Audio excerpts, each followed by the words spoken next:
Autant dire qu'on a quelques années avant d'être tous connectés. Bonjour les amis, j'espère que vous allez bien. Bienvenue dans cette nouvelle vidéo tutoriel qui est la suite dans une formation en informatique de base.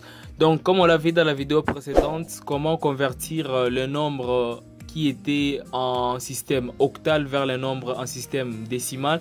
Donc dans cette vidéo, ça sera une flèche inverse. Donc on va convertir du système décimal vers les systèmes octal. Donc ça, pour un temps tarder, nous allons faire déjà un exemple. Donc souvenez-vous, lorsqu'on a fait un exemple sur la conversion en décimal vers binaire, donc je vous ai dit que c'est une façon de faire la division euclidienne pour permettre à ce que on puisse avoir les restes 0 à la fin et pour récolter toutes les restes comme réponse en base binaire. Voilà. Maintenant ici, ce ne sera pas comme en base binaire, mais aussi on va utiliser la division, mais pas à base D, mais ici c'est à base 8. Donc voilà l'exemple, je vous explique comment on va faire. Donc on a 984 en base 10. Quand on voit la base 10, on comprend que c'est directement décimal, est égal à combien en base 8, qui est directement en octal. Donc ne vous fiez pas déjà de la réponse, je vous montre comment on a trouvé 1730 en base 8. Donc tout premièrement, on a pris les 989, on a commencé à diviser ça par 8.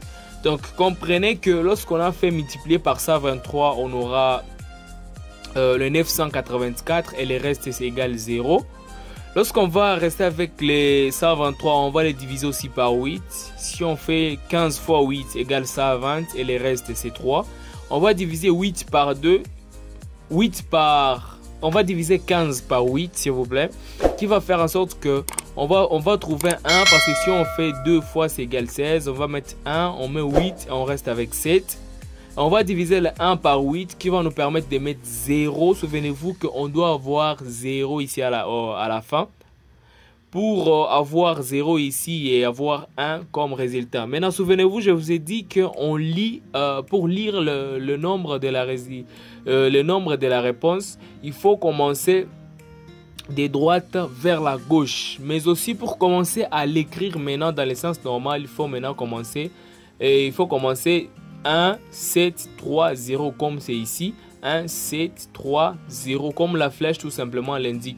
Donc tout simplement si vous changez le sens de la flèche et que vous commencez par 0, 3, 7 et puis 1, vous voyez que ça ne sera pas la même chose. Et maintenant là, on aura déjà tout changé. Donc c'est un autre exercice qu'on aura déjà répondu. Donc c'est pas ça.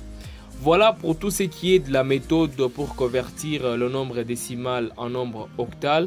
Donc j'espère que la vidéo elle vous aura plu. Si vous êtes nouveau, n'hésitez pas à vous abonner, surtout activer la cloche de notification pour ne rater aucune de nos nouvelles vidéos.